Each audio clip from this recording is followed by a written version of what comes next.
নমস্কার, আমি doctor Mukesh Jain, retina specialist. আপনাকে আমার ইউটিউব চ্যানেল আজ ডক্টর জৈন দ্য রেটিনা স্পেশালিস্টে ওয়েলকাম করি।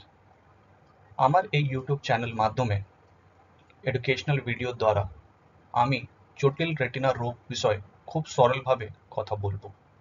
এই রোগগুলো বুঝতে আপনাদের খুব সুবিধা হবে আমার ভিডিও দেখার পর। এটা হলে আপনারা রোগের গুরুত্বটা বুঝতে পারবেন আর ওটার জন্য কি করলে আপনার দৃষ্টিশক্তিটাকে বাঁচিয়ে রাখা হয় এটাও বুঝতে পারবেন। তো আর দেরি না করে চলুন আমরা শুরু করি। তো আজকে যেটা টপিক নিয়ে আমরা কথা বলছি ওটা সব থেকে বেশি গুরুত্বপূর্ণ, আর ওটা হচ্ছে কি ডায়াবেটিসের জন্য রেটিনাতে কি খারাপ প্রভাব দেখা যায়। সরলভাবে বলতে গেলে হোয়াট ইজ ডায়াবেটিক রেটিনোপ্যাথি। আমাদের খুব দুঃখ হয় যখন আমরা একজন রুগীকে খুব অ্যাডভান্স স্টেজের রোগের ওদের দৃষ্টিশক্তি যখন হারিয়ে ফেলে, ওই স্টেজে যখন দেখি, যখন ওরা প্রথমবার আমাদের কাছে আসে, ওদের দুঃখ দেখলে আমাদেরকে অনেক কষ্ট হয়। আমাদের মনে হয় কেন ওরা একবারও চোখ দেখায়নি একটা রেটিনা স্পেশালিস্টকে। চলুন আমরা আজকে এই বিষয় নিয়ে কথা বলি। আমার এর আগের একটা ভিডিওতে হোয়াট ইজ ডায়াবেটিসে আমি এই কথা বুঝিয়েছিলাম কি যখন ডায়াবেটিস অনেক দিন পর্যন্ত থাকে তখন ওর একটা দুষ্প্রভাবে রক্তনালীগুলো সরু হতে শুরু করে, আর যখন ওরা সরু হয় তখন আমাদের চোখে বা অন্যান্য অঙ্গতে ঠিকভাবে রক্ত প্রভাবটা হয় না, রক্ত ফ্লো হয় না।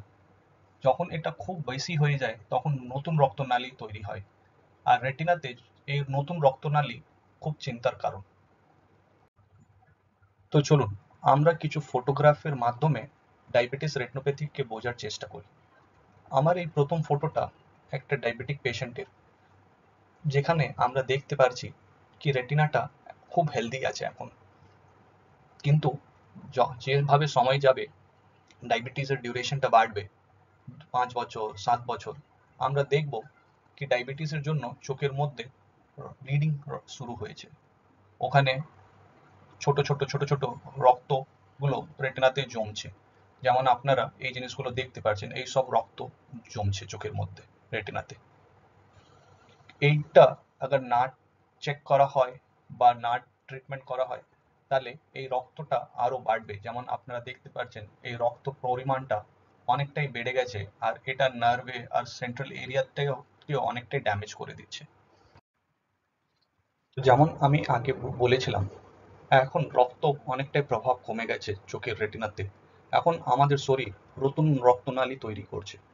এই আপনি দেখতে পাচ্ছেন এখানে কি এইখানে নতুন রক্তনালীগুলো তৈরি হচ্ছে। এই রক্তনালী দিয়ে রক্ত অনেক পরিমাণে বেরিয়ে যাচ্ছে, তার সঙ্গে এই রক্তনালীগুলো রেটিনাতে টেনে ধরছে আর ওটার উপর একটা টান পড়ছে।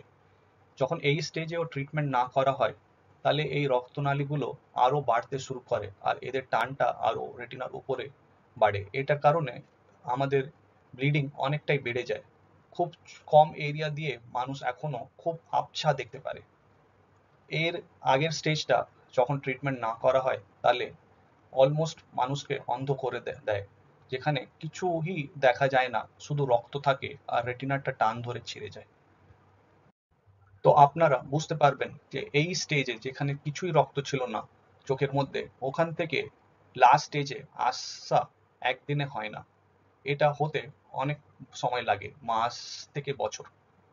কিন্তু এটাও সত্যি কি এই যে রোগটা বেড়েছে এটাকে আবার ঠিক সময়েতে ধরা হতো আর ঠিকভাবে চিকিৎসা করা হতো তাহলে এই স্টেজে যাওয়া কখনো যেত না। আমি বিশ্বাস করি আমার এই ভিডিও দেখার পর আপনি বুঝতে পারছেন কি ডায়াবেটিস রেটিনোপ্যাথিতে রক্ত জমে জমে চোখ দৃষ্টিশক্তি হারিয়ে যেতে পারে, কিন্তু अगर আমরা এটাকে খুব আর্লি স্টেজে अगर ধরে ও ট্রিটমেন্ট আর ফলো আপ করি তাহলে আমরা আমাদের দৃষ্টিশক্তিকে বাঁচিয়ে রাখতে পারি। আমি আপনাদের কাছে অনুরোধ করব কি আমার এই ভিডিওটাকে আপনি লাইক আর শেয়ার করে অন্যান্য আপনাদের আত্মীয় বন্ধুরা আর অন্যান্যর সঙ্গে শেয়ার করবেন, তাহলে ওনারাও এটার লাভটা বুঝতে পারবেন। আমার অন্যান্য ভিডিও দেখার জন্য আমার চ্যানেলে আপনারা গিয়ে চেক করতে পারেন, আর আপনার কোনো কোয়েশ্চেন থাকলে আমার সঙ্গে যুক্ত হতে পারেন। ভালো থাকবেন, সুস্থ থাকবেন। নমস্কার।